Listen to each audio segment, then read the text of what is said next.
Quick guide for nurses. Patient codes with an AICD. What do you do before, during, and after? Let's break it down. Before. If the patient is still breathing, hands off the device. The magnet stays in your pocket or crash cart, no exceptions. The magnet will prevent shocks. The pacing capability is maintained.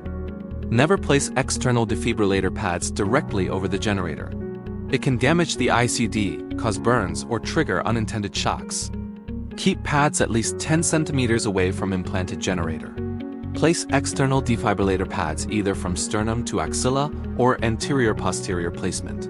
This preserves safety. During. If the patient codes and you see the AICD shock, chest jerks, or a beep, that's a good sign. But watch for another shock. Now apply the donut magnet immediately.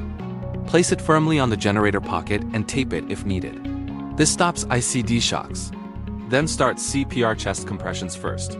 Keep your gloves on, they help protect you, and you don't delay.